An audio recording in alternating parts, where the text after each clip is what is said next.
What's up, my friends? Welcome to another video. I'm Rob Stewart, and I'm here to help you get your skin and your overall health back on track. We got a great video on tap for you guys today. We're going to be discussing everything TSW. I recently had a really amazing deep dive conversation with Luke, who runs the podcast, What is TSW? And we went deep, super deep into that question. And in today's video, I'm going to share that with you guys. Now, Luke is an amazing dude. Like I said, he runs the What is TSW podcast, where he jumps all the way through all aspects of healing TSW, the struggles, the insights, the challenges, the foods, the products, the emotions, the psychology. He's a great information, and he shares his journey from an honest standpoint. So it's a great conversation with Luke. For those of you who are new to the channel, my name, like I said, is Rob Stewart. I've been an eczema, dermatitis, psoriasis, TSW, and overall skin health coach for over a decade. I've worked with over 3,000 people, and I myself used to suffer from TSW, eczema, dermatitis, and psoriasis, and a bunch of other skin health issues. And for over 12 years, I've been symptom-free and enjoying really, really healthy skin. So if you suffer from TSW, today's video is a must-watch. The topics that we cover can directly help you overcome the emotional pain, the stress, and the physical discomfort of having TSW. The goal of my channel and the goal of the work that I do is to help people naturally overcome these skin health issues. And the cool thing about it is that TSW is something that you can overcome completely. Your crowd probably knows this already. My crowd might be brand new to you. So maybe our origin stories of how we both came into TSW, starting with your journey, because you're still, going through the battle. Yeah, that's a great question. Well, first of all, my name is Luke Jacobsma, and I live in Huntington Beach, California. I'm currently 41 years old, and I run a podcast called What is TSW? And topical steroid withdrawal is what TSW stands for. For those of you guys who are new and listening and don't know what it is, I use steroid creams. Most of the time it was over-the-counter steroids, cortisone 10, which I used from CVS or Walgreens, to treat a little bit of eczema that showed up on the back of my right knee back in around 2010. I'm a fit model. That's my profession. I try on clothes for clothing brands, and a lot of eyes are on me while I'm doing, trying on the clothes. And there's an aesthetic that you want to try to uphold, like a standard. And so, like when that redness shows up on my knees and I'm doing board shorts, it wasn't a good look. So I wanted to make it go away. So I used over-the-counter steroids off and on for about 6 years. Until it just became too much and my body started to itch at night, and I started to become sensitive to foods like gluten. I couldn't drink beer anymore. I couldn't have pizza. And I started going to all these dermatologists, and they kept telling me all these different things, and I just went through the whole rabbit hole of the medical system. And I was going through some emotional trauma at the same time, which just made things worse.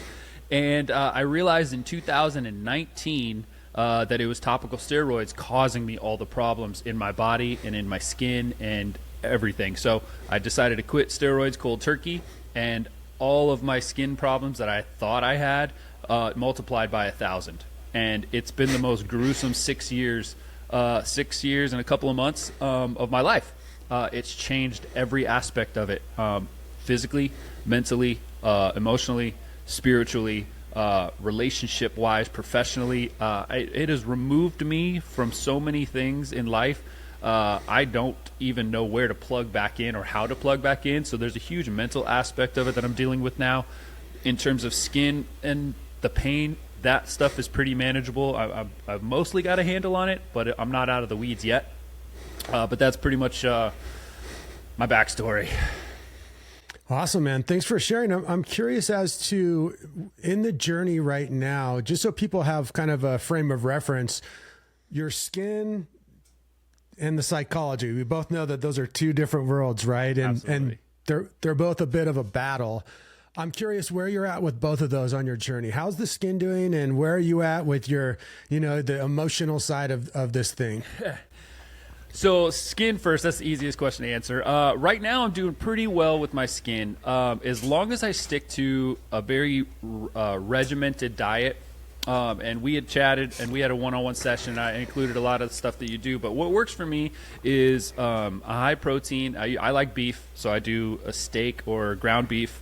Usually like 93.7 is usually what I like, but I'm learning to incorporate a little more fat. But I do beef, steamed carrots, and sauerkraut. If I stick to those three things, my body does pretty darn good if I can just stick to it. But yesterday I went to a baby shower and I had some cinnamon rolls and I had some freaking salsa and I had some cookies, and I'm paying for it today. But if I just go right back to my regimen, I'm pretty good. The worst part is just right in these inner elbows. You know, usually where they do like a shot or an IV, that's usually like the tightest, worst, itchiest spot on my body. And then the back of my neck gets really itchy at nighttime. Most of my itching is at night. During the day, I'm just kind of dry. I don't really have any itch attacks during the day. So mentally, that's a very tough question for me, because I'm in a place where I'm very grateful that I've gone through this, but I feel like I'm so far removed from everything that I used to know about myself that I'm excited to rediscover what I love about life, but it is really taken a toll. And I mean, the things that I used to love don't do it for me anymore. I'm a very physical person, and for 6 years I've had to fight to do anything physical, and usually exercise is a source of joy for me. Motocross is a source of joy for me. BMX is a source of joy. Being outside, just pushing myself physically, is a source of joy. But it's been a source of survival lately. And it's weird to have that relationship of something that I held so sacred become like, you know, when I work out, I'm always itching. When I'm riding motocross, I'm like, okay, it's going to get hot. I'm going to itch. Like it shifts, and it everything's got a new flavor, and I'm getting used to it. And I realize that I've developed a lot of bad habits in the name of healing, for the sake of healing. You know, isolation. You know, you don't want to be the itchy guy. People invite me places, but I tend to decline, because I don't want to make people uncomfortable. I don't want to be uncomfortable. I'm just uncomfortable in my skin all the time, and so I've really reclused from social activities, and it's paid a toll.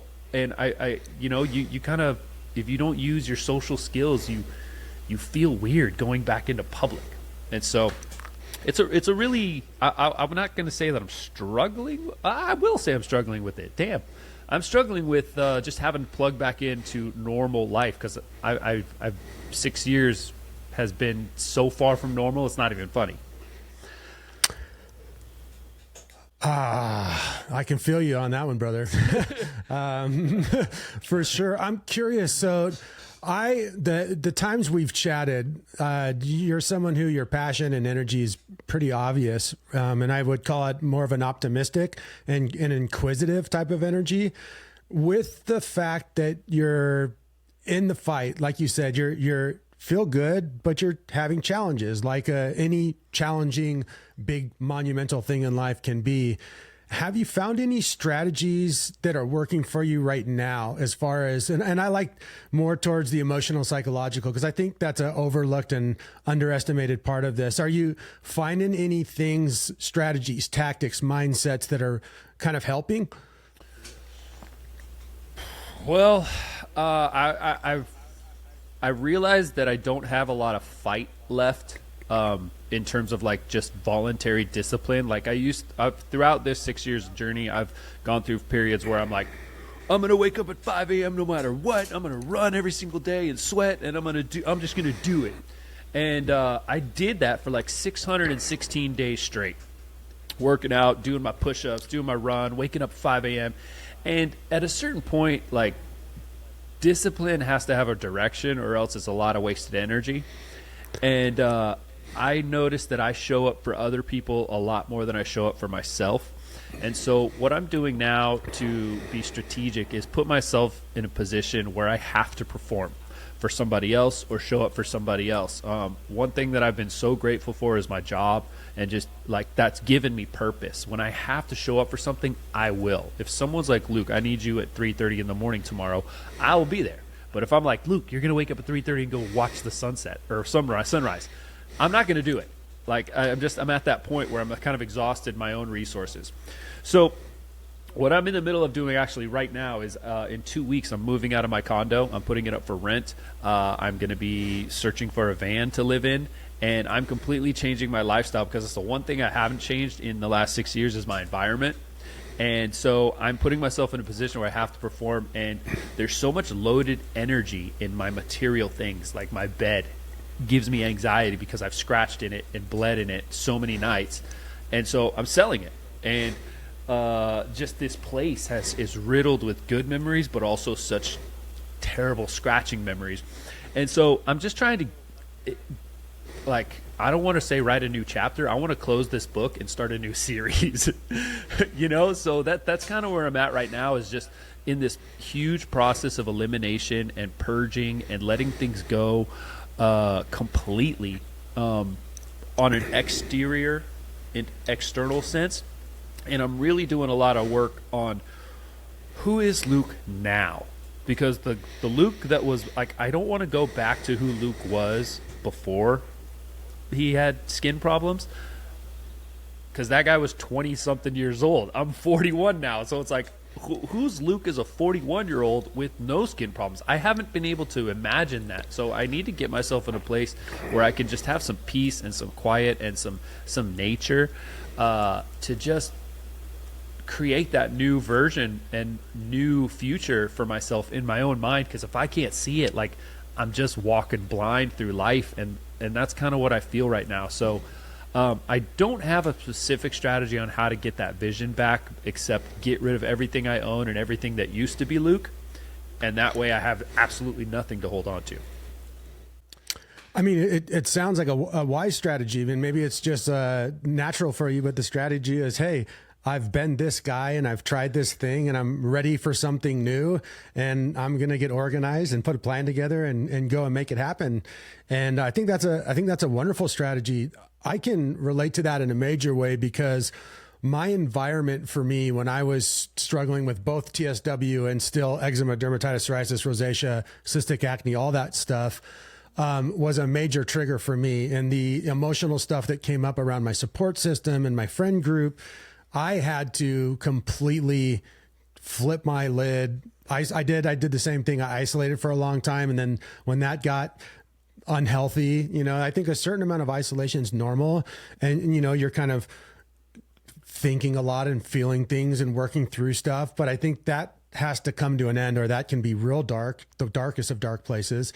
And then as I started going out into the community as someone who is in a healing process, I was really lucky to have a similar thing to you. Is like, the old me is done. Like, I am not that. I can't be that. That's responsible for this outcome and this result. So if I want a different outcome and a different result, every major system that makes me who I am has to be a different input, right? Oh, it's just logical. So I did the same thing, sold my stuff, moved to a new place, made new friends, even kind of like switched my career and my schooling and everything to kind of center around, like, what do I need to do to facilitate me being healthy on all levels? And that made, that made such a huge difference. Yeah. It's, as you were saying that, I was just like, kind of like going through my mind and just like my plan. And there's so, like, the physical is such a mirror of the mental and the spiritual as well. And as the biggest lesson that's been sticking out to me and resounding in my head is that, like, everything, it takes like 30 seconds to put something into your body, chewing it, eating it, whatever. But it takes a couple of hours, if not a couple of days, if not a week or two, depending on what you put in, for your body to process and digest that. And I think we only think about that physical process of digestion, but there's also like a mental process of digestion. Like you said, like when you get into your mind, like I escaped to my head and my mind so many times because my physical was just such a horrendous place to live. I would just get lost in my head. Okay, let's just take some hallucinogenics. Let's just do something to get out of the body and into the mind. But that mind is as big as the universe, and you can get lost in it. And it's if you get far enough away from the light, it is a very dark place. And then sometimes you don't even know how to get back, and you don't even know how to navigate your own mind. And I found that I'm so much better in my body, but it's so hard because your body is just hell.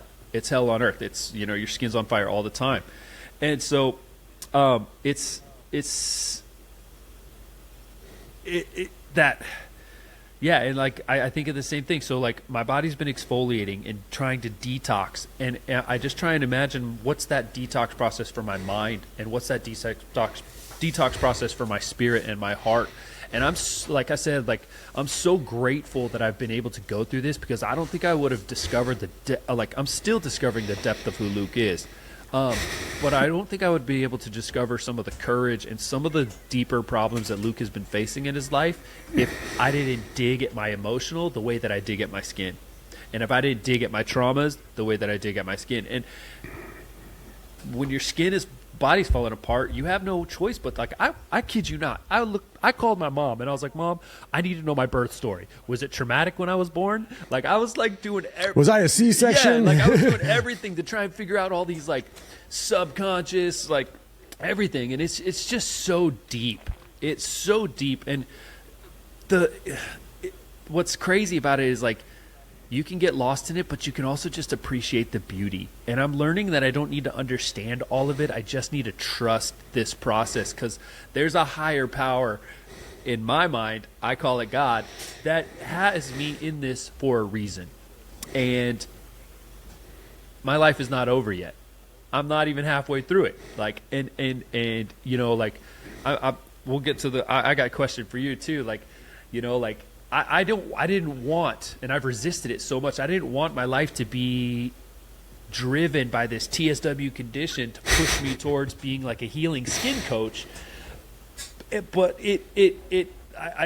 but I'm a huge advocate. Like, I like to be a teacher. And, like, you know, for you, like, this has been such a potent experience for you that it's changed the trajectory of your life. And now you are a skin coach helping people heal. And that doesn't mean that it's going to be your forever doing this, but, like, I'm interested in that backstory on how, you know, like, I resisted it. I don't want to learn healing. I mean, I got to be here too long. I told myself from the beginning, I'm not going to be here too long. I'm going to get the fuck out of here.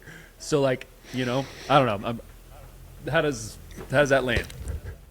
Yeah, no, I feel you. There's so much to unpack there. And to kind of answer that last question, I can kind of circle it all together in a certain way. Getting eczema, dermatitis, psoriasis, and rosacea for a short period of time was the worst thing that had ever happened to me. Long term, it's the most amazing gift that God has ever thrown upon me. Yes, confusing. Yes, challenging. Yes, life altering.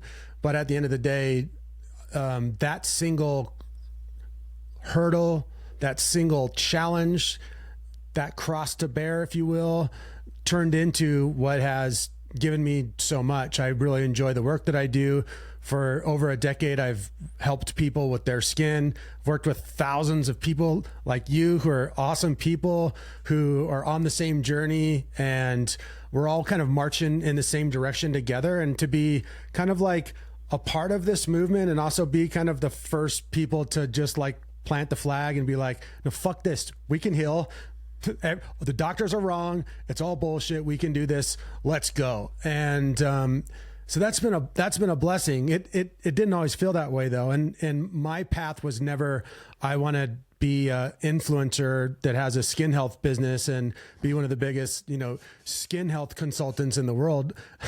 If you would have asked me that, you know, to paint this picture 15 years ago or 20 years ago, I would have literally laughed in your face. But then as you look back, you know, you're Monday morning quarterbacking it, armchair quarterbacking it, and you're kind of looking at like a movie, and it all makes sense. Like, all the things that I did leading up to getting really sick led me to being able to be a coach. You know, I studied behavioral science. I almost have a degree in marriage and family therapy. I'm a yoga therapist. On top of that, I was a personal trainer from the age of 18 until now. And I have all these certifications in meditation and crisis intervention and all this stuff that I just went through life interested in, that then as I became a coach, just was like oh, I've already been doing this and now I'm just doing this related to the skin. The coaching business just became what it is out of pure getting asked for it. You know what I mean? I started putting out videos, not thinking anything of it. This is before YouTube was even like really a thing. 11 years ago, started posting random, hey, I used to have eczema and now it's kind of going away. And oh shit, it's been a year, so I guess it's gone. Like, here's what I eat. And then just the simple methodology of what I was already doing with clients, because I was a yoga therapist. I owned a yoga studio. I was working for a doctor as a personal assistant. So I was coaching already, and little by little, a client here, 20 clients here. And then, oh, like maybe I should like get a little organized and start making content around this more often. That was probably by year 5. And then all of a sudden it just blew up, just the content blew up, coaching blew up, and it's been that way for quite a while. So it was never planned. It was just natural. It just kind of rolled out on its own. And once it started, I just, kind of scaled it and gave it nourishment and love. And, like you said, I don't know how long I'll do this. It feels like it's part of my life mission. So I can see myself being involved with helping people or speaking up about this forever. There's parts of what I do I don't like. The social media part of things is both beautiful and it's challenging in many ways. But this was not a grand plan. I'm not like a online course marketer who tricked the algorithm by making sexy videos. I just started posting truth and sharing my opinion and trying to help people, and it worked. Yeah. No, and I think the biggest difference it points out for me and you is like you healed. I think that's one of the biggest things is like a lot of people, like when I was first started TSW, I was really vocal about it the first 2 years, but I wasn't vocal about healing. I was just vocal about what I'm doing. But eventually I was kind of like, why do I need to tell everyone what I'm doing? Like, I don't know if it fucking works. Like, and I started to second guess myself and kind of quiet down because as you know, like TSW, we're the most like confused skinned community, but we're also the most freaking ornery as well. And so, you go through your battles with social media, but like what like, it's a totally different story for you because you healed and you just posted what you did and what you're doing to stay healed. And that's a totally different story than everyone in TSW just posting, oh, I'm trying colloidal silver today. Oh, I'm doing an Epsom salt bath. Oh, I'm doing sunlight. Oh, red light therapy, blah, blah, blah, blah, blah, blah, blah, blah. It's just so much noise. Yeah, interesting. Interesting. One thing to add on to that, though, just to kind of give you a different vantage point. So from someone who has a big channel and has made it and is healed, I think there is so much to be learned from someone honestly sharing their journey, as long as they're going like, look, here's what I tried. Here's how long I did it. It worked like shit and I'm not doing that again. Or I tried this. It kind of like, if you just share your journey in a really honest, organized way, man, I didn't have any of that when I was going through this. Like there was nothing. There was no videos. There was no books. There was not a single video to search on YouTube. How to heal eczema. Zero. And content. Zero. Did you ever go through TSW of any sort? I did. So I'll give a quick version of my origin story because it's so similar to yours. I had probably, I would consider mild skin diseases of different forms throughout my entire life. They were mostly on my sternum and on my scalp as a younger person, but I'd break out in hives and rashes and blah, blah, blah, blah, blah. As I got into high school, it started becoming way more prevalent. And by the time I was finished with college, it had flare-ups were full face, full sternum, butt everywhere. So of course, cortisone 10, you know what I mean?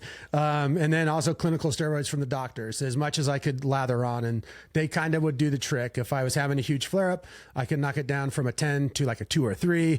And, because I'm a Irish reddish colored guy anyway, people didn't really notice it too much. So I said, F it, gonna go about my business. And as I started getting sicker and sicker, meaning the drugs and the steroids were doing nothing, I was also in a phase of my life where I was profoundly trying to figure out who I am and what I'm about and what do I want to do with myself? And is there more to life than, baseball and partying and chicks and raves? And, I'm a San Diego kid.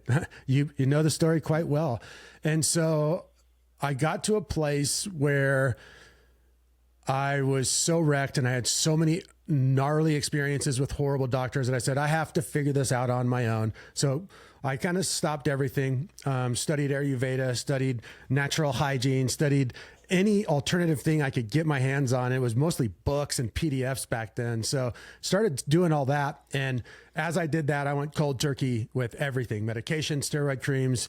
And my TSW was really acute and really, it was rough for, I would say 3.5 months, like very acutely.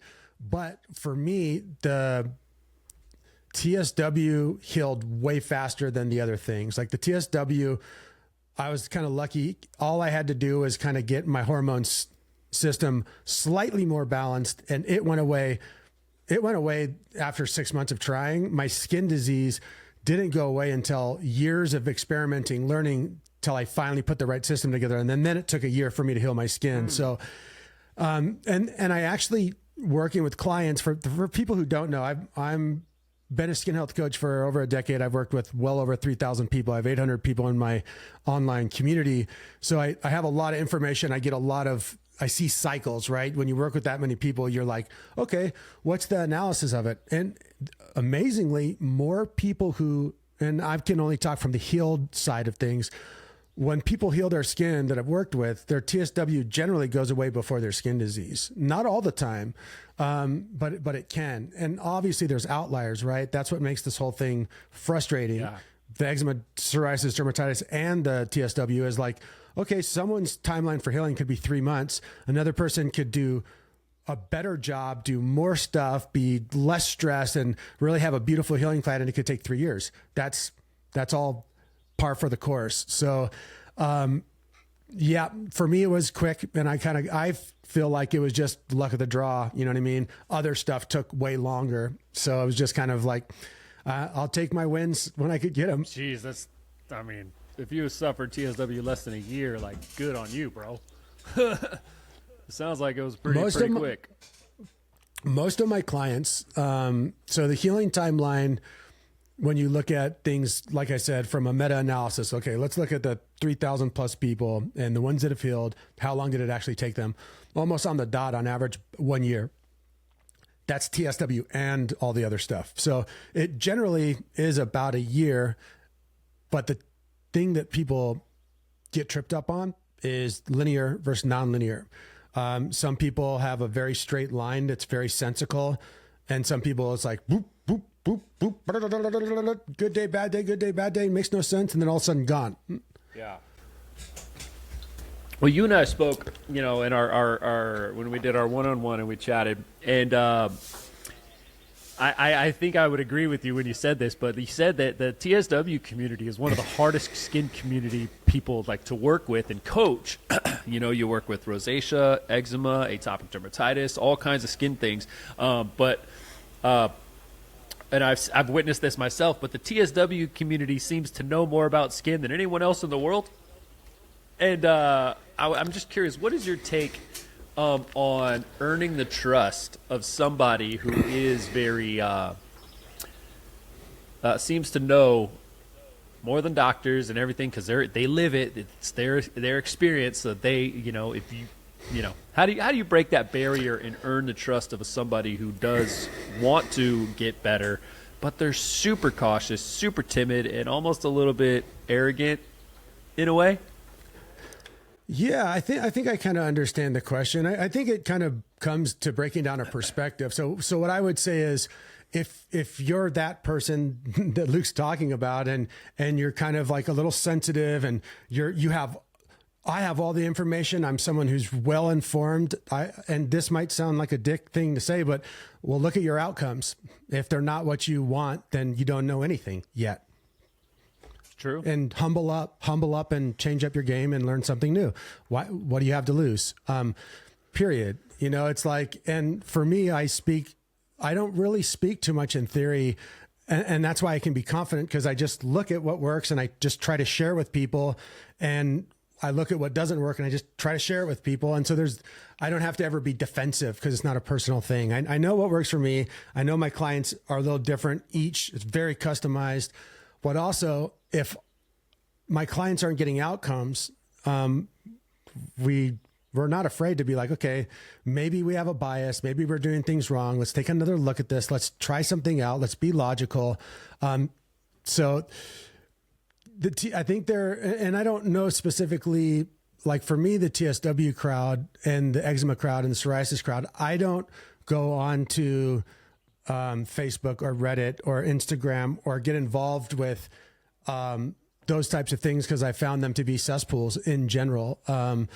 And so when people come to me, everyone who comes to me with TSW seems similar to you, like someone who's been through it, someone who's ready to get the right path and to start the process, and someone who's fed up and frustrated. And I would say TSW crowd, if you feel like you're special, humble up and welcome to the greater eczema and skin healing community in general. Of we all suffer, we all know a lot. Your information about yourself is valuable and should not be understated, and have nothing but respect for it. But if your outcomes aren't great, there's only one person who can change those outcomes. It's you. Yeah. Yeah.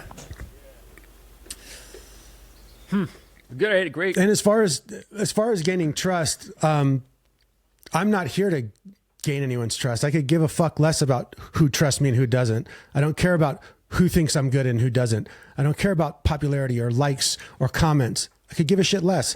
I share the truth. I work at this all day long. I'm fully invested. It's all I do. Period. I love it. I mean, it's a great answer. I mean, it's very well put. So let's kind of dive into a mock strategy thing. So for people who are in TSW right now, whether they're first year, 5 years, some people are up to 9. I think the longest I've heard is 11 years. Yeah. I've hit this point where I'm just like exhausted, and I don't have a lot of patience. And my friends have commented that I don't stick with something too long. I try something for 2 weeks, maybe 3 weeks, and then I abandon ship and go somewhere else. But, people who are skin inflamed, sleep disrupted, got emotions all over the place, hormonal imbalance, they're just like, moody. Like, what do you believe is the first shift that they need to make, either physically, mentally, or spiritually, to truly begin healing?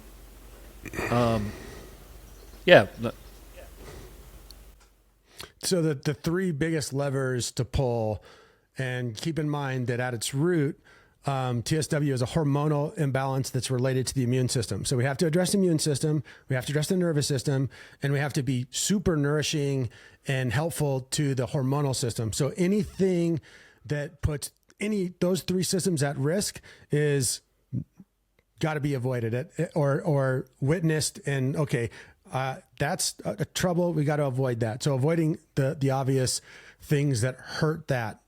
Now, when we look at the hormones in the nervous system and the immune system, what levers can we pull that affect that the most? Sun, sleep, stress, food, those 4 things. If you get plenty of sun, which the TSW community has like a weird relationship to, again, there's certain culture things within the TSW community at large that are challenging. But food is the challengingest thing for most people. Getting enough sun's pretty easy. Sleep is another huge challenging thing. And then your support system and stress. So those are the four legs. Am I being supported? And is my community, my family, my support system helping me? And do I feel supported and safe? Okay. If not, try to establish that. Number 2, if I'm sleeping like crap and it's due to my symptoms, then I have to create a lifestyle that gives me ample time for non-sleep, rest, and recovery. I'm not going to be a marathon runner. I'm not going to be a CrossFitter. I'm not going to be a bodybuilder. Yes, I need to walk and do a little cardio here and there, but it needs to be stress-free. Yes, I need to do some form of lifting a heavy thing just for basic hormonal health, But for those people who can't sleep, you need to become a self-guru of relaxation and stress management, whether that means breath work or meditation or sleeping in parks or becoming a nature lover or a gardener. That's a huge part of it too. So the stress system. Then we have food, which is really, really, really challenging for people because there is so much noise out there. And here's the most basic idea about food. You have to eat all whole foods. You can't eat foods that trigger you. And you have to customize your food intake for what heals your biomarkers. That is a major endeavor. And that's why we offer, what we offer. It's why the coaching is there. That's why the online community is there. That's why the content's there, to try to help people do these 4 things. So as you're customizing the diet and you're giving your body the nutrition it needs to be hormonally healthy, you're reducing your stress, regulating the cortisol, regulating the testosterone, everything, the GH. As you're getting more sun, those systems are coming back online. And as you're getting more rest and getting better sleep and more recovery, immune system, nervous system, hormones on every level all the time. So it's developing an entire new lifestyle. Yeah. Oh, wow. Yeah. I can definitely attest to how hard it is to try and change your lifestyle, simply with just trying to monitor when you eat, what you eat, how much you eat. Just that alone is a 6-month task or more to be diligent about it every single day. Like, okay, I'm having this much protein, this much fat, this much carbohydrates. This is going to be real food. And then if you're in a family and you got a wife and kids and what other take, like, I can't even imagine how much more difficult it would be. But I've also noticed the same thing is, like, I don't get a lot of sleep. That's what probably one of my worst things at night is, like, for a while now, I don't get a lot of sleep. And so I have to, that's a hard pill to swallow, but I have to, like you said, become a relaxation guru. I walk, and that's enough for me. In my mind, I'm like, dude, you're capable of so much more. That mental masculine mindset takes over, and you have to just be okay with it. And so I love what you said. So real foods, you have to know what works for you. Along those lines, though, just to hit on the food, because the food is such a big one. The food needs to be obsessed about for a teeny tiny short period of time so that you'd never have to even think about it again.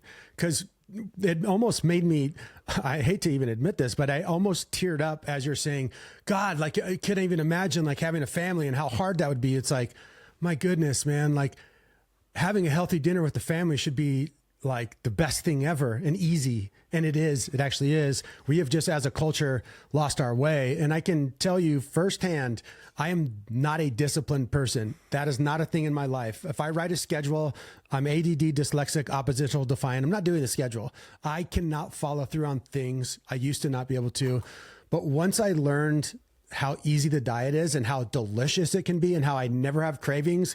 And once my taste buds flipped over to being like, oh, home cooked meals are so much better, cheaper, and make me feel amazing, that now eating disciplined year round, I just had a 99-day streak where if you were to put my food into Chronometer, every nutrient was over 100%, like from diet only, 99 straight days. Did I even think about it? No, I woke up, I ate my favorite breakfasts.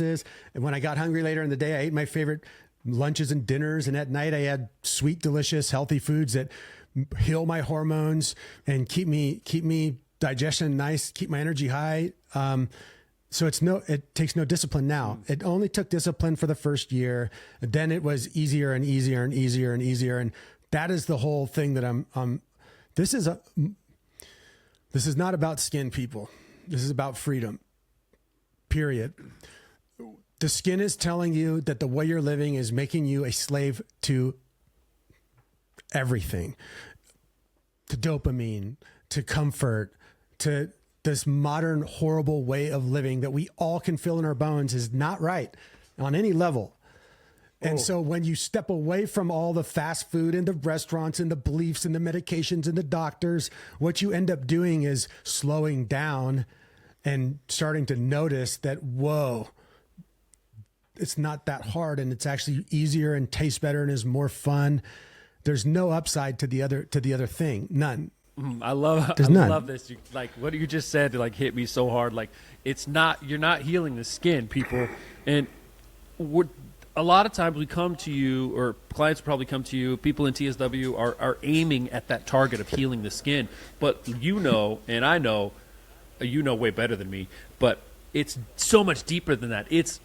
Your skin is still a symptom. It's a marker showing you that something inside is not right, whether it's emotional, spiritual, or physical in your gut. And it's a consumption and input and output thing. And if you're not outputting more than what you're inputting, you're going to have inflammation. You're going to have constipation. You're going to have like stuffiness in your body. Like, it's so deep. It's so deep. I love what you just said there.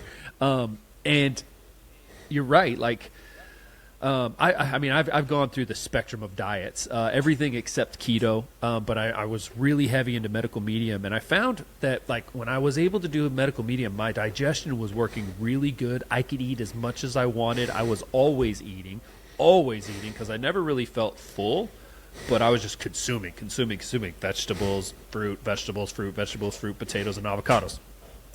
And I was also super active.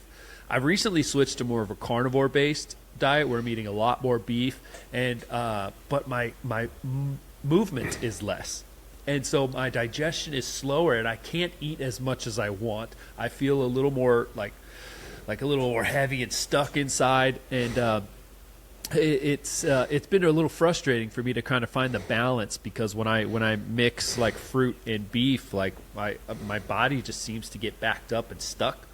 And I've been struggling trying to find the right balance for me, but I'm kind of feeling that I want to shift back towards more vegetables and medical medium lifestyle, even though I love steak. I love steak every day, but like it's just something's not working. How do I figure out what works for me? Like, what are some things that I should look for? Like, other than like I said, it just feels like there's bricks of my upper gut when I eat meat.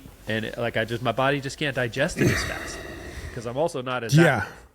I try and be inactive, but I can't go running. I can walk. What's walking going to do for my digestion? I got to walk like 6 miles. So, man, there's actually a lot to unpack there. The red flag is medical medium, carnivore, keto. And what I hear in my brain is bullshit, cookie cutter, bullshit, cookie cutter, bullshit, cookie cutter. Why? Because there's no customization. Like if you follow a protocol that says eat this and this is the way, sorry, bullshit. Even if it works for some people in some ways, it's better to go, okay, what did I learn from the medical medium that actually worked? Okay, let me make that Luke diet. What did I learn from doing carnivore that actually worked? Let me pull that and make that into the Luke diet. What am I interested in doing keto? Should I experiment with that? Well, maybe later on down the line, if the medical medium thing kind of worked, then I would maybe use that. Kind of our diet 4 in my online community is a plant-based, where it's a high carb, low fat system, and you customize it. So, okay, there's elements of that system that work. So I'm going to make that the Luke system. And then I'm going to start playing with different, okay, a little more protein, a little less protein, finding the sweet spot and tweaking. I still tweak.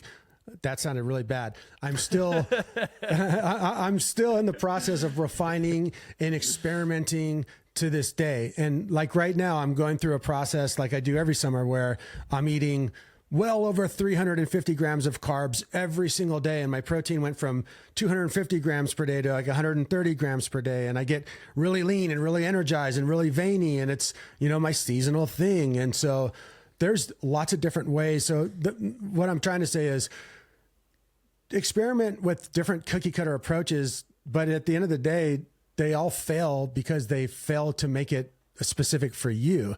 And that's our own responsibility. So what I hear is maybe some carbohydrates and some fruit and some fiber actually helps you get the bowels moving, have some energy. It's easy. And then you just need to find the types of proteins and the types of fats that will work best for you. And, play with that. Maybe it's not tons of protein. Maybe it's just enough. And maybe it's not keto. It's just enough fat. And ride that, see what it actually does to your biomarkers. And here's where your friends may have something to teach you is if you're doing that method and you know it's a forever method, then there is no jumping on a new diet. There's just refinement. Yeah. So it's not, you don't have to be telling everyone, hey, I'm doing keto now. Now I'm doing carnivore. It's just, yeah, I'm just refining the Luke diet over and over and over again. And, you know, let's say you, for the next year, you do that and you get decent results or not what you want. Okay, cool. Why not try keto at that point? See what it does. Learn what you learn. Take the next step. Progress, refine, own everything. It's like you said, you know you, but you have to also cut out the outside influence and be your own scientific petri dish. And you know the answers. You check your work. You make sure you're not being biased. And that's all I do in my coaching is set the container for people to experience that. I don't do that to people. I help people do that for themselves. Yeah. No, I need to get a little more meticulous about it. But also a question I have is like, how much does movement and metabolism like impact diet? Because like, okay, I can eat certain things, but if I'm sedentary because of TSW, or if I'm pushing myself every day to exercise and I'm, you know, working out an hour a day, you know, getting up 140 beats per minute or something like that, lifting or cardio, whatever it is. What can somebody do movement or metabolism wise to help, you know, shifting from food to movement? Yeah, the more, and I like to use this phrase because it paints the picture perfectly, the more pleasure activity you have, the healthier you will be. So the more things you can do that are physical that you enjoy doing, the better. That is the hack. Now, do you have to are there some certain things that have to get done? Yes. Once per week, every human needs to spend about 45 minutes minimum lifting heavy stuff for hormones, for bone density, for everything, for lean muscle mass. If you don't do that, that's the one discipline you have to figure out to get into your life. 1 day per week, lift. The rest of the time, yeah, daily walk is needed, but it's not jazzercise walk. It's putting on your flippy flops and going out and smelling the roses walk. It's walking down the beach and having a chat with a cool homeless person. It's going to a lake and walking around looking at butterflies and dipping your feet in the water. It's chill. It's natural. And then on top of that, okay, what do I like to do that gets my ass off the internet and off the couch? That's cool. Is it golf? Is it baseball? Is it soccer? Is it ice skating? Is it rollerblading? Is it water sports? Is it winter sports? Is it hiking? There's so many fun things to explore and get out there and try them all. That's also the segue. Movement and isolation run together. So most of the time when people isolate, they're not moving enough. And when you're isolating, you're not meeting anybody because there's nothing interesting happening. You're just self-focused. When you move, you're literally locomoting. You're moving through time and space, which means you're bumping into other movers. Okay, now you're creating natural communities of healthy people. Oh, I keep running into the same cool dude at the pickleball place. Hey, cool dude, you want to play pickleball every Thursday? Yeah, that sounds fun. Now you have a friend for a healthy thing, and now you're winning. So I'm all about that. You know, I'm all about like make walking fun, lift once per week. If you like lifting, do it way more. But figure out how to just be outside and active and just on your feet, bending over, moving in different directions. It's so important. Pleasure movement is what separates the people who live to be 100 from the people who don't. Mm-hmm. You don't need to work out hard. You just need to work out often. And what I mean by workout, you need to experience your body pleasurable, moving, enjoying it every day somehow. Yeah. No, I agree with you. I think movement is so underestimated these days, and it's getting harder and harder to do for people who are sitting at desk jobs, stuck on social media, just scrolling and like. Yeah, it's a lifestyle change for sure, and it just makes it. I found that it, you know, I pushed really hard the first couple of years of TSW, but at a certain point, like my skin hurt so much, and movement became a source of pain, and pushing myself to that sweating point like just made me itch, and I feel like I developed a lot of bad habits in terms of movement because of my crunchy, itchy skin, and like. I can't wait for the day where I wake up and I can turn my head or just stretch my arms and not feel my skin. And like, I feel like I'll run a marathon that day. But like, I think it's for all the TSW people out there, I think you can relate that it's just so challenging. What would you say is like some of the biggest mistakes or obstacles that people face when they're trying to heal from TSW, or things that actually stall or sabotage their healing process? Yeah, that's awesome. I actually, like right before you said that, circled that, so we're on the same wavelength. Biggest mistakes. I'm going to caveat that response answer with just a statement. One thing directly to the TSW community that you might find really helpful, those of you who listen to this are going to have a huge advantage. TSW, eczema, dermatitis, psoriasis, and rosacea, they're obviously different. But to heal any of them, you're healing all of them. The root issue is the exact same thing: the hormones, the nervous system, the immune system. So everything that relates to the eczema community also holds true for you. So with that said, what was the second part of that question? What is the most common mistakes or obstacles that people are trying to heal from TSW?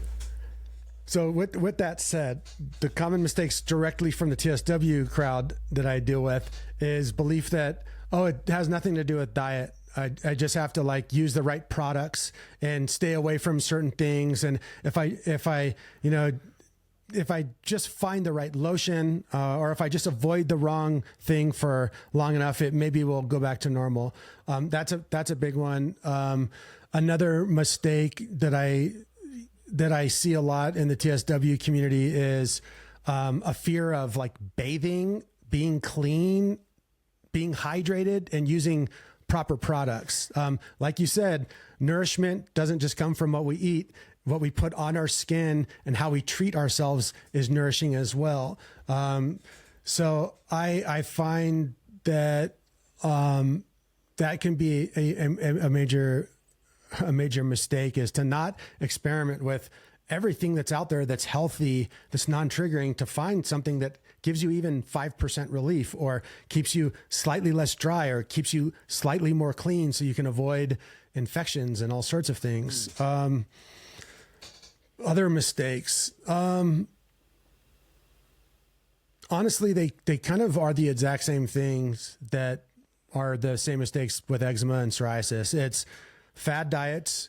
It's not customizing the diet. It's program jumping, meaning like, I'm going to try this product for 3 weeks, and then if nothing happens, like that didn't work, and then I'm going to try keto for 6 days, kind of, and that didn't cure everything. So now I'm going to try raw vegan, because like, get off social media and just customize your diet, cleanse and detox your body, and make your life stress-free and super healthy. And you will avoid literally all the different mistakes. So the mistakes are program jumping instead of customizing, never taking the time to actually change the parts of the lifestyle that affect the hormones enough to make them heal: sleep, stress, your surroundings. And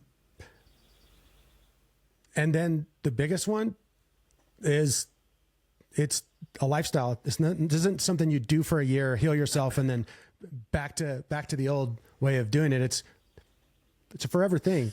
You're gonna have to be a healthy human being for the rest of your life, or the chances of it coming back. Not the TSW, but the eczema, then the TSW from going back to steroid creams. And I'll tell you this, I will use a little fear tactic here. I've gone through this so many times personally, and even worse, I've gone through it with clients who I really love. Fully heal their skin, fully get rid of TSW. A year goes by, they're doing great. Another year goes by, they're doing great. Year 3 comes, and they drink a little coffee, and they know it's a trigger, but nothing happens, so they get really confident. And then another 6 months goes by, and they're Taco Belling, and they're coffeeing, and they're eating bullshit, and they're not detoxing anymore, and their skin disease comes back, and when it comes back the second time, it always comes back way more gangster. Cautionary tale. Damn. I think that's hard. That's hard for me to accept, is that this prescription of healing is a lifelong prescription of lifestyle change. I can't go back to pizza every night, or burgers and beer, and I can't, I can sprinkle it in. Right. But I can't ever go back. Like, we can't ever go back to the person we were that's going to produce the same outcome that got us into this place in the first place. Oh, that one's tough for me, but it's true. Like, cause I'm here sipping my coffee. It's a tough one, but the conversation I would have bro to bro with you would be like, if you really dissect it, you might be a person. I can have burgers every night. I can have pizza every night, like healthy. Like I can make homemade pizza. I can make real Italian pizza every night and never have an issue again. Like, why? Because I know exactly none of those foods are a trigger for me. I know what foods work for me, and all those foods work. And if I want to make a pizza or ice cream or French toast out of the foods that I know work for me, then I can do so every single day. I feel you on that, but I feel like also what happens is once you get to the other side, you do realize, oh, that was like, none of that was true. Like I don't miss. There's nothing about my old life that I miss because I have every part of my old life that was awesome, and then none of the shit that sucks. Yeah. Can people heal their skin from the outside in, like cap therapy, red light therapy, using a certain cream or moisturizer that whether it's a salve or tallow base? Like, can you heal your skin from external methodologies or methods? I mean, not to be like a wordsmith technical wizard, but I would call all those things internal work. You know what I mean? Like red light therapy spends more time inside your body than it does outside your body. What you put on your system, you know, if I have like a really healthy, clean version of like tallow or some, you know, craft nice coconut oil, truffle coconut oil, and I rub that onto my skin, it's going into my body. That's part of my entire biology and anatomy. Maybe what you might be alluding to is like, is there ever cases where someone just uses one outside thing, like just does red light therapy and everything cures, or like uses a special treatment, it just goes away? And it's like, you hear of those people, but like unicorns, I've never met one in real life. And out of all the people I've worked with, there hasn't been a single person who's just been like, oh, I'm just going to remove gluten, and then they get cured. Or like, I'll just go to red light therapy beds and it all goes away. It's like, we probably don't hear from those people because they have such mild, easy cases that if that happens, it's not really that big of a deal for them. They're like, you know, red light therapy for a month, it's gone. It's not really a suffering, you know? Yeah, I was just curious. A lot like CAP is really gaining a lot of traction right now. CAP therapy. A lot of people are moving to Thailand and moving and uprooting their lives for it. And it's interesting to me that people invest so much into it, and also red light therapy. But to me, I just look at the sustainability of it, and it's like, you can't do CAP forever. You can't do red light therapy forever. You know, as good as it might be. Well, it's also like those things are done better. Like red light therapy is supplemental to not getting sun. Go out in the sun, free. You can do that forever. Yeah. It is that's sustainable as F. Right. You know what I mean? I always pull people away from thinking that there's going to be an answer that is a thing outside of you. The answer's sitting in the chair that you're sitting in right now. Yeah. It's you. It's you. And it's going to be you figuring out your diet, you getting into shape, you removing people from your life that are stressing you out, you maybe changing your job, you maybe moving. And like that sounds a little gangster, but honestly, it's just like, it's just forcing you to be the human you want to be. Like, no, that's true. But do you find people get addicted to suffering? Man, yeah, on a very human level, I think people can get addicted to suffering or can self-sabotage. In a way, suffering is, especially self-suffering from a psychological standpoint, it's an element of control. I don't know the outcome. I'm really scared, but I know if I'm suffering, that outcome is predetermined. I know it's going to happen. So that's control, suffer. Yeah, there's victimhood, there's victim mentality. It's a major issue with the human condition. I mean, I've been in that place where playing the victim and kind of like getting stuck in that loop held me back. I've been there. I think we all dabble in that at some point in some way. And we either say, fuck this, like, or, you know, it's challenging. There's all sorts of snakes in the garden. Yeah. No, it is. Yeah. Definitely struggle with it myself. Sometimes I ask myself, do I really want to heal? Yeah, and I think that's a really valid question, and I think the inquiry into it can produce really interesting downloads and insights. One thing that I always think of, especially when you kind of are looking at like a Joe Dispenza type of person, it's not about affirmations. It's not about believing I'm going to heal. It's not about making believe I'm healed or feeling that feeling. It's simply about like, let's pretend for the moment, for this day, there is no TSW, there is no eczema, and you're just a human being walking through the jungle with a couple of friends who can't see your skin. They just feel your friend vibe. You're just three friends vibing in a forest. Like, what would you do at that time? Would you go and try to find a mirror and try to find skin disease on your body? Or would you like frolic and enjoy and explore and play and grab ass and laugh and climb a tree and get a little scared and then get cold and then sort of like you would just be engaged in the enjoyment of this weird ass thing called life. And my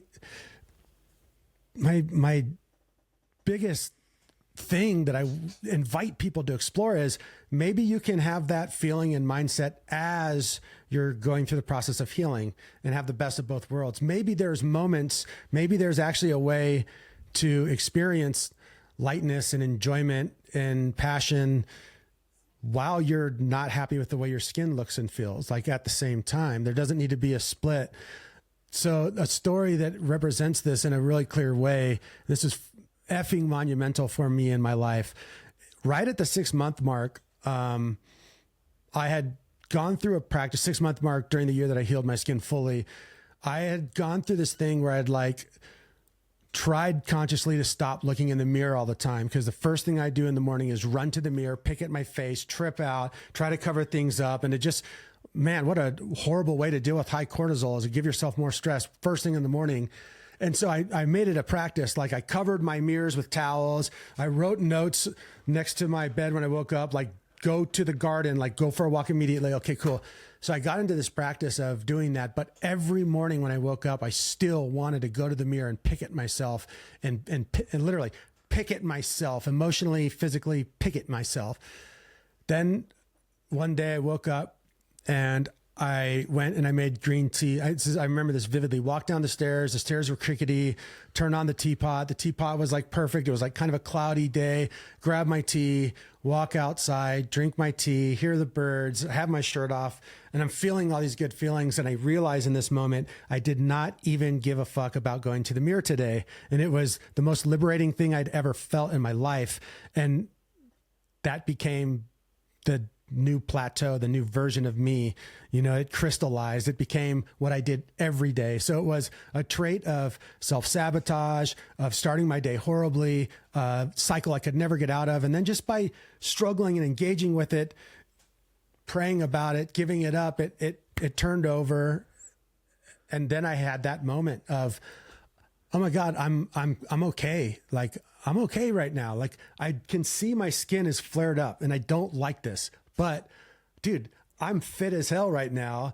I'm dancing pretty good these days. This sun is beautiful. This green tea is pretty damn good. Like, wow, like, okay, there's something deeper going on here. I can go into a deeper, more beautiful place and still not really love how my skin looks. And that's okay. Oh, that's incredible. That's an amazing moment. I have had similar moments, but nothing like that impactful where it's like, whoa, like it just hits you.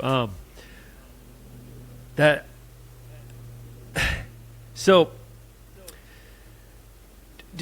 this, I'm trying to figure out how to phrase this question, but like, do you think that people who have skin conditions overall or generally are hypercritical of themselves and they pick at themselves, they self-judge, they're so critical, they're so cautious in life, they're so maybe suppressed and don't feel like they can express themselves fully, that we've somehow manifested this skin condition? And then the other question is like, which I love, is like your hope, your desire is you can suffer, but you can still be happy. Those things don't have to be at opposite ends. They could exist at the same time. You could be in your skin uncomfortable, but you can still be enjoying life. You can still suffer and be fulfilled at the same time or be happy at the same time. You can still be a beautiful woman. I'll tell you a story of a client. Had this conversation. I'm not going to say her name because I haven't gotten approval for it, but she's someone who came to me for skin health issues, and we've been working together, and we got her hormones back on track. And so she's having a sex drive again, which she hasn't had in years. So her and her partner are like, you know, doing their thing, and they're really enjoying that. And she has a flare up, and it's sexy time, and she's kind of feeling a little bit embarrassed, and her partner grabs her by the face and he says, I can see the little red marks on your skin. It doesn't make me any less attracted to you. You're hot as fuck. I want to make love to you right now. And she said she melted, and she's like, Rob, I'm just done. Like, I don't give a fuck anymore. I'm done. Like, I'm going to heal. But if my husband can look at me flared up and want me, who cares? And I can look you guys all in the face in the camera right now. I guarantee that with a little work, all of us can be very sexy people. You know what I mean? We can be the most sexy version of ourselves. Do that right now. Yeah, your skin's not great, but make yourself the beautiful human who you already are. And I guarantee the right people won't give a shit or notice any of the skin, the flakes, the redness. They won't give a shit. Sign me up for that program. I want that back. I want that. Bring the sexy back. Let's go. But it's an attitude too, right? It's kind of not giving in to the urge to just, I have ugly skin, so I'm going to hide away in the dungeon and be a leper. Fuck that, people. Fuck that shit. Like, go and live your life and heal at the same time. Every single movie that we love, tell me what happens.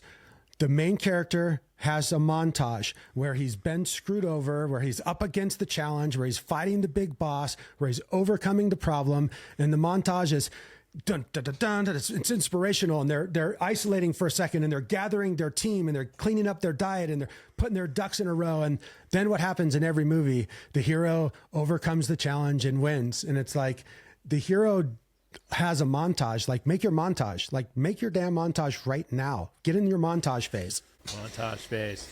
I love it. I love that. I've been thinking about writing my whole last night. Actually, I was in bed just going, I need to write my entire story because I haven't envisioned what's next, and this is that montage phase, So it's like, all right, I got to write the rest of the story, and yeah. If I do have to struggle with this, and it's just something I have to navigate, well, can I be the sexiest motherfucker who does it? Can I be the happiest motherfucker who does it? Can I still accomplish everything that I've ever wanted while dealing with this? Like, how can that be? Those realities can exist at the same time. So that's a tough one, man. I was in a relationship for 18 months with a woman, and she said she never saw my skin, and man, I saw it every single day, and I let it get to me way more than she let it get to her. And I had a tough time receiving the love from her, to be honest, even though it was beautiful. And I think that was tough for me to navigate a relationship because mentally I just wasn't feeling like sexy Luke. And when you're not feeling like sexy Luke, you don't allow people to think you're sexy, or you don't allow people to love you. If you don't love yourself, you don't allow people to love you. You can't receive it. It's a weird thing. And there's somebody on Instagram, I forgot her name. Her name's Sarah something, but she's talking a lot about you can't give what you don't have. And she had to love herself in order for her to love people. She had to be kind to herself in order to be kind to herself. Because if she says, I'm a kind person, and she's not kind to herself, she's a hypocrite.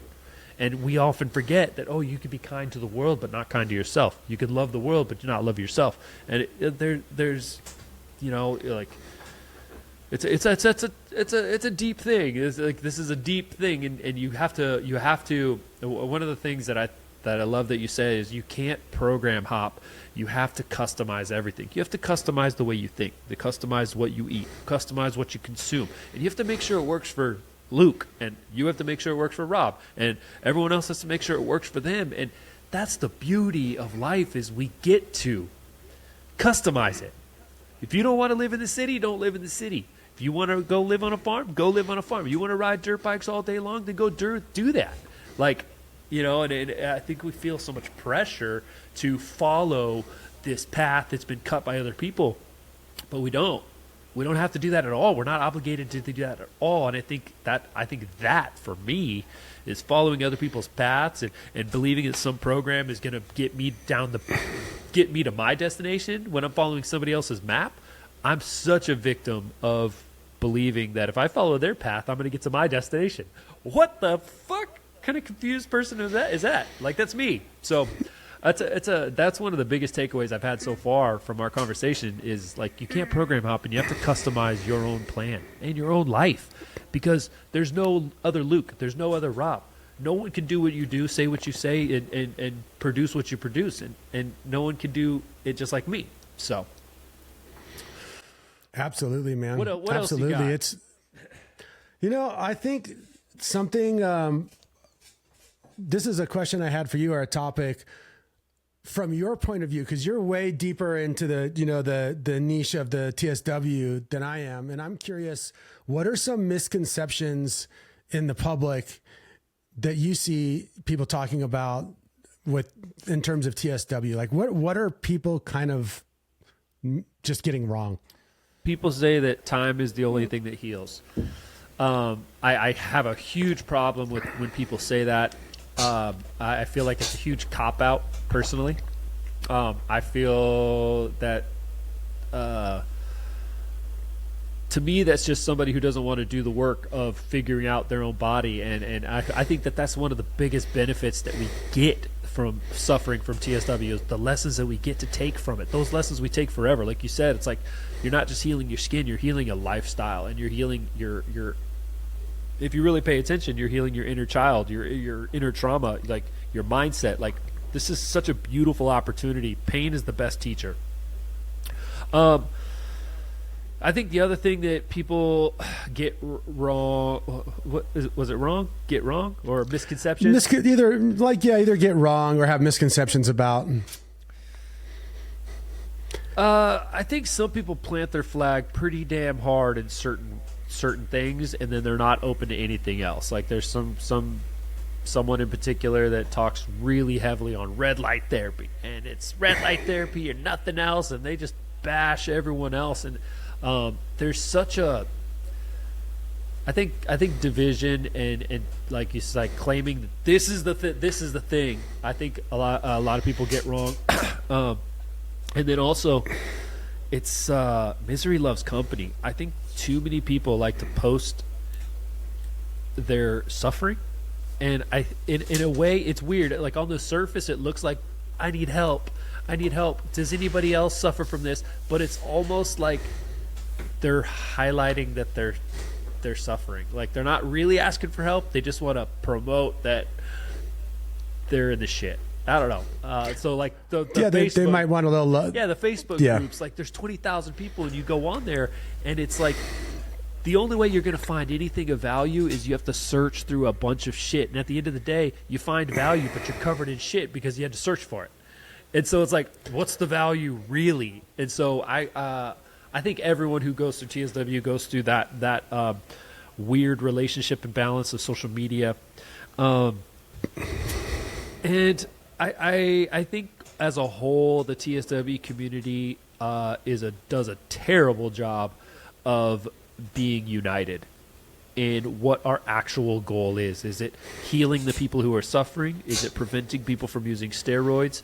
Is it changing medical? Like, everyone's kind of fighting their own war, but there's no organization of the entire community at large. And it's very divided. There's people who are doing the administration, trying to get medical acknowledgement. Then there's people who are, trying to spread awareness over here. People doing marches over here, and it's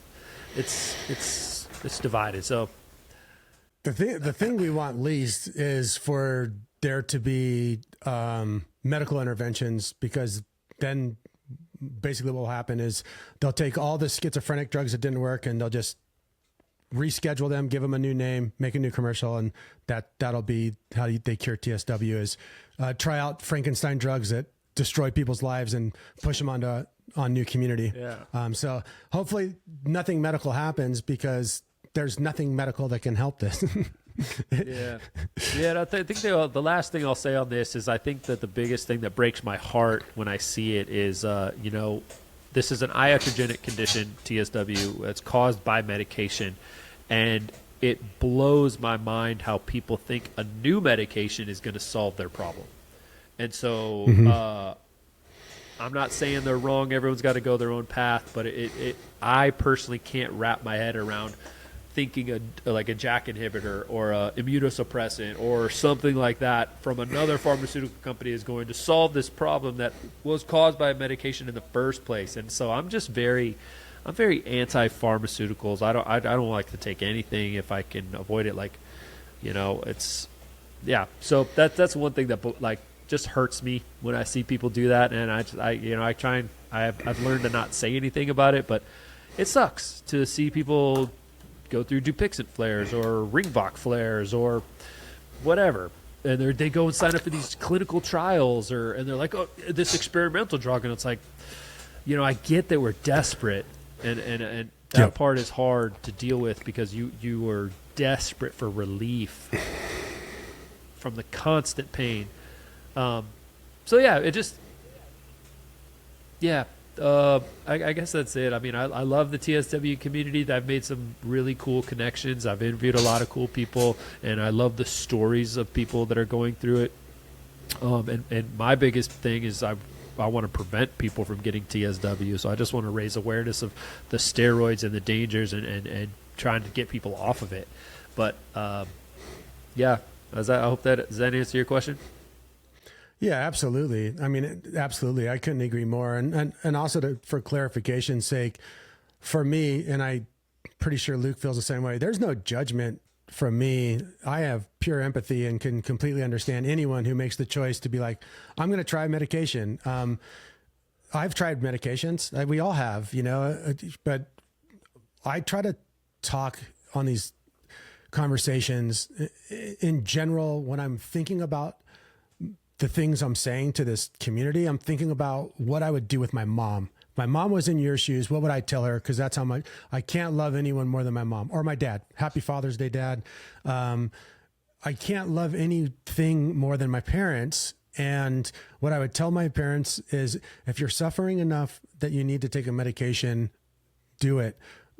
But the medication, we will have to deal with the medication, and then at some point get you off of it, and then deal with that.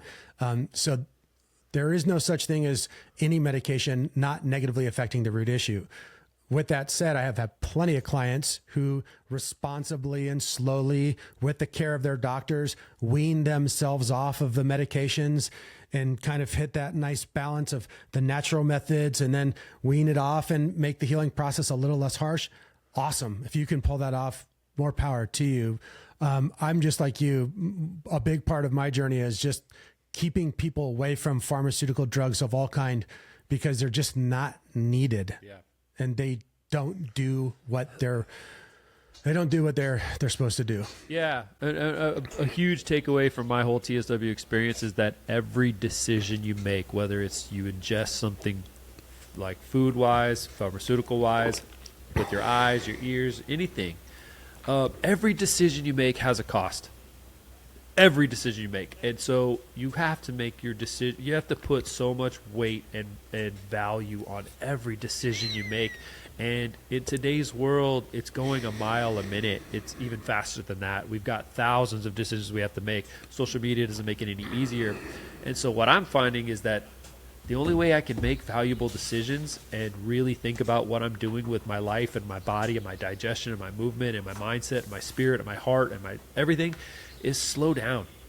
And in motocross, there's a tech, you have to go slow to go fast. That tattoo is Gaelic for slow your ass down. There you go. You got to go slow to go fast, because a lot of times people get on the bike and they go so fast and they try and turn, but they're going so fast that they can't get the momentum or lean properly. And so technique is what's going to produce speed. Speed doesn't produce technique. And so that's what I'm learning in life is like, go slow, smell the roses, and look around and really think about, like, man, if I eat this one thing, what is the cost going to be tomorrow? Like yesterday I had pizza and some cinnamon bread and, just some stuff that was not my diet. I knew I was going to pay for it, but I was at a baby shower with one of my best friends, and I was like, I got to do it. Like, I'll suffer for a couple days. But that's the short term. But with topical steroid withdrawal, everything you put on your skin, everything you watch, every conversation, every word you say has an effect, has a cause. There's something coming back. It's whatever you put out there is coming back to you, and whatever you resist is going to try and chase you. So it's like, yeah, that's my biggest takeaway from this whole TSW experience, is that every decision you make has a repercussion, and no one is invincible from it. So, amen. Yeah. So one thing I just got to give you some praise, bro. Is one thing I love about you is, like, you're very thoughtful in the way that you articulate your responses, and I really appreciate people like that, and people who take the time to think and don't just blurt out whatever comes to their head first, but they filter it through the heart. And I for me, just having our conversations, that's one of the most impressive things that I've noticed about you, is that, you can tell that you're a really genuine, caring, authentic person, and you're not doing it for the money, you're not doing it for fame. Like, you're really genuinely trying to help. Like you said, like, you feel like this is part of your life mission, and I feel like that's very apparent. So I just wanted to give you praise and admiration for that, because yeah, I mean, people would never get to see that side of you unless they have a conversation with you. And I encourage everyone listening to reach out and chat with Rob and check if he's got the missing piece for your puzzle to be complete of healing. So yeah, thank you, Rob, for being such an amazing human. And I've got my other podcast that we're gonna have to do an episode for sure, because I think you've got a lot of value outside of the skin community too, and just solving the human condition of suffering and feeling like you're not worthy, and like, man, I feel like I could pick your brain all day. But thank you for being who you are and what you contribute to the skin community, and doing it in a very truthful, unapologetic, no bullshit type of way. I appreciate that. I don't like people who sugarcoat things or mix things up and live in the gray area. And you're just very black and white. And so, thanks. Thank you, man. Those are really kind words. And to be totally honest, I super appreciate being in the place that I am. I'm in a bit of a leadership role in this niche, this community. And, dude, we're all the same. We're all living the same silly movie. I've been there. I know what it feels like. And I love you guys, man. We're all amazing people. There's so many of us that suffer. And one thing that makes me giggle a little bit, not giggle, it almost sounds a little messed up, but we didn't get diabetes or cancer or other bullshit. We got skin disease. We maybe a bunch of us got off lucky. We had an early warning system that was like, alert, skin. If you keep doing what you're doing, it's going to be hell from your age 60 forever. So I feel just like a very lucky human, that God or great creator, whoever said, you're going to get this skin thing. It's going to suck. I'm going to help you figure it out. And then it's your job to just spread the word with passion. And that's all I've tried to fulfill. Yeah. No, I love that. And I feel that too. It's like, we're very lucky to have, like, it's so painful, but it is just our skin. It's just a feeling. It's just pain. But if you don't learn the lessons, you're going to continue to suffer. And if you don't grow and evolve from this is the challenge that we've been given in our life. And thank God it's not something worse, So it's all about perspective. I try and go over my ABCs, and it's attitude, belief, and my commitments. And those are my ABCs. Like, what attitude am I bringing to this? What do I believe about it that's producing this action and result? And then what am I committed to do to fix it? You know? I like that. I haven't heard that. The ABCs. That's a good one. Yeah. I don't know where I made that up as far as I know. But attitude, belief, and commitments. And then my D is my discipline. Do I have the discipline to follow through with my commitment? So, the C, man, the C is where it's at. It really is. It really is. Because with the C, then everything almost after the C, if you do the C full on, just even if you have ups and downs, you just keep committing, mess up, get back up, have a bad month. Who cares? My trajectory is commitment. Then the discipline ends up just washing away, and you don't need discipline if you have full commitment. That's true. That's true. And I think that's one of the commitment and follow through is probably one of the biggest life teachers of any endeavor, whether it's marriage, whether it's a career, whether it's a hobby, whether it's a lifestyle. No matter what you choose in life, you go down that road. Every road has obstacles. Every road has potholes. Every road. And so learn to choose the right road for you. Customize your own road plan, road trip, it's your own life. And, I'm in this place, like I said, we started the show, like I'm moving, I'm shifting, I'm going to live in a van so I can be completely unattached to anything that was. And I'm going to embrace what is. So I'm super stoked on it. I do have a question that I do ask every guest on the What is TSW podcast.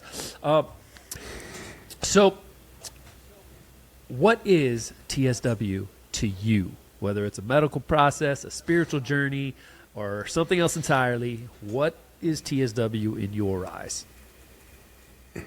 It's a beautiful opportunity to live a life that feels like heaven on earth. Whoa. Didn't expect that answer. Okay. All right. I agree. I agree. So you just hit the A, the attitude. So TSW is the invitation to have a new attitude about suffering and pain and seeing the beauty, even though the darkness and the suffering exist. It just depends on which direction you're looking. It's a call to action. TSW is a unrefusable call to action, which you either engage with and take on, or you dabble with and you let it just kick you around forever. And the thing is it's probably a call to action that isn't going away. So I suggest engage with that thing, make it yours, make TSW your bitch. That's true. That's true. You have to own it and take full responsibility for it. All right, cool. Anything else that you add? Probably just to be well-rounded. I feel like we've hit really good on a lot of emotional and psychological topics, which are my favorite, by the way. I'm sure you know that by now. It's the part of the healing that I love to, like you, I could talk about it all day, nonstop, forever. And I tend to. Why don't we both share a little bit of the boring nuts and bolts? Okay, what are some products that you've tried that you actually like? And I can share some of the stuff that works personally for me, and then also based on my client work, what kind of works in general most of the time. Okay. So right now I use a product by this company called Froya, and it's like a hyper eczema healing I don't know if it's an ointment. It's not a cream, but it's like green and it's almost like gel-like. But like when you put it on, it's very oily, but it goes on so smooth and it's not super greasy. And I just love the way I apply it. I love the way it feels. I love the way it makes my skin feel. And I haven't had a negative reaction to it. I was using tallow before, but tallow's kind of thick and greasy. I do like the way it makes me feel, but when it gets all over my truck, so especially on my arms. And then I'm also experimenting with shea butter right now. So I'm using shea butter with a little bit of coconut oil mixed into it, whipped up, and then I'll buy one. It's I don't know what brand it's called, but it's like orange and yellow, and it comes from Whole Foods. But I'll do a few drops of vitamin E. I'll do like 3 or 4. It's a huge tub, so it's like probably 6-7 ounces worth of whipped shea butter with coconut oil. But I'll add some drops of vitamin E, a couple of drops of castor oil, and a couple of drops of tea tree oil, just 2 or 3, just to put that in there. It stinks.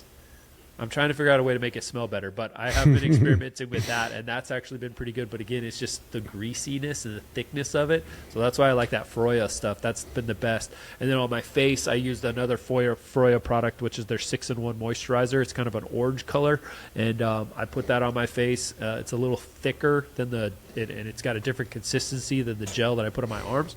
But I love that product. I love those 2 products, and I just try and stick with those. And I don't really mix it up too much other than that on top of my skin. I don't shower very often. To me, that works well. I probably could shower more, but the water here where I live is very stingy. And other than that, that's the only thing I do topically. Cool. Yeah, very similar with me. Personally, olive oil is one of my favorite ones. That it's like no one even talks about olive oil, but olive oil topically is like, it's actually kind of a weird magical trick. Like I'm as Scandinavian, Scottish, Irish as it gets, and in the summer, I literally have people going like, "Are you part Italian? Like Northern Italian?" Because I get brown tan. Like it's about to flip. I'm right in my little transition phase, and it's because I put olive oil on my skin. I eat plenty of carrots, and I get morning sun, and it flips my melatonin production in a weird way. So I love olive oil. Coconut oil works really good for some people. It doesn't work at all for other people. Caveat: everything works great for some people and like dog shit for other people. Just keep that in mind. So if some of these recommendations you've tried, don't feel bad if they haven't worked for you. Tallow's great. And there's lots of different companies that make lots of different blends, and whipped and raw and all of this. I like experimenting with different ones.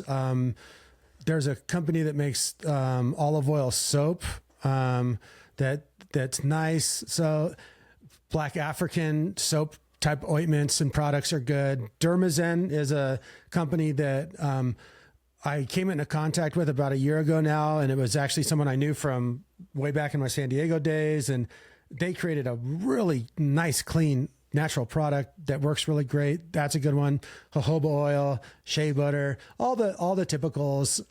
Again, not to beat a dead horse, but take all the non-toxic possibilities and play with a bunch of them, and I can guarantee you'll find 1 or 2 or 3 or a bunch that work really good for you. Castor oil can work really good.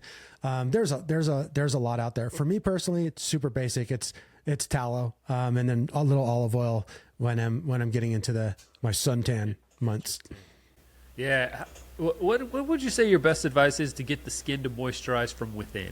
I don't want to rant too much because I can easily turn this into like a NMT triggered warning argument, which I don't want to do.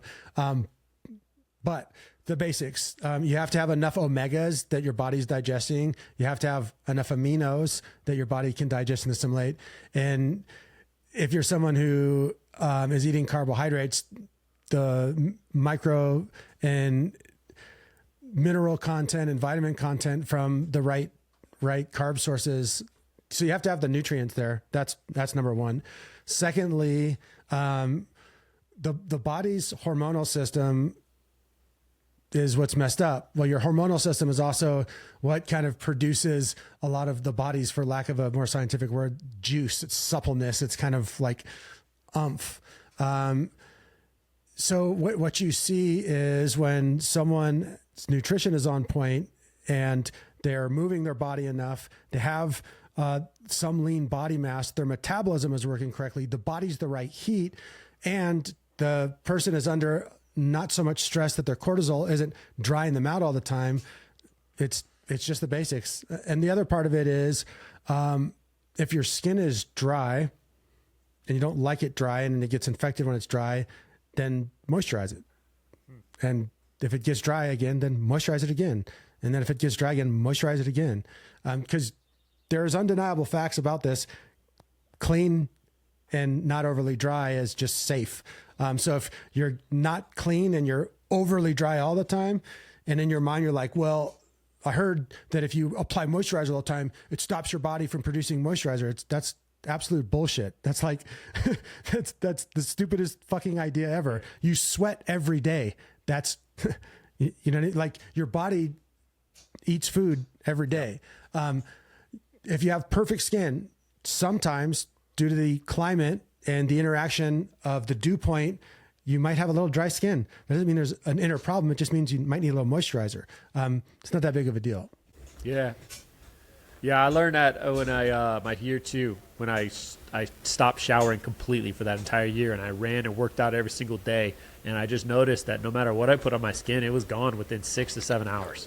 It was flaked off or exfoliated off, and so I was like, I really realized, like, wow, you know, like, sure, some of it's getting into my body, but for the most part, I'm flaking it all off. I'm sweating, and so, yeah, the moisturizer thing, I never really understood the moisturizer withdrawal, and a lot of people claim that if you put too much moisturizer on, you're making your skin thicker, and I don't know. Yeah, I was just curious. There could be something said about if you're using lotions that have toxic chemicals in them and you're rubbing them on yourself all day, every day. Yeah, you're triggering things big time. Like you're triggering the exact thing you're trying to heal. Huh. Okay. Just curious. Because I got dry skin naturally. I don't have that oily skin like where people are just like their skin is just naturally glistening because they're producing oils in their skin all the time. My skin ain't that. Yeah, I'm naturally on the drier side too. Like in the winter, my feet will get a little dry. You know, like work out in the farm all the time, my hands will get a little dry. That's for me. I separate like beauty, like wrinkles and crow's feet and like a pimple here or there. Like, you know, like I got wrinkles. I don't give a fuck. I get a zit, could give a shit less. I roll around in a grassy field. I'm a little allergic to grass. I get a little rash from that. You know what I mean? Like from the fleas. I don't give a fuck. It's about not having a disease. Like I don't care about prettiness and attractiveness. Like if the back of my heels are a little dry, well, guess what? My biomarkers and my blood work are perfect, so nothing's going on. Yeah. No. Curse words or concerns? No, man. I just leave people with that. I have unequivocal evidence, both firsthand and through working with people, that this thing can be done. It's not a death sentence. It's not a forever thing. I don't believe the doctors. I don't believe the negative people online. I'm living testament. I mean, I show up constantly, no filters, no nothing. It's the same rosy face that you'll always see. And hopefully your skin is prettier than mine, but you can have healthy skin and it can stay that way forever. If you decide you want it, reach out, get some help, find a different group of people. And like Luke said, no one thing is going to be the thing that does it for you. I'm not the thing. Luke's not the thing. Someone else isn't the thing. You're the thing. We're all here to help. So use the helpers that you resonate with and that you can vibe with. But at the end of the day, it's going to be you that does it. That's right.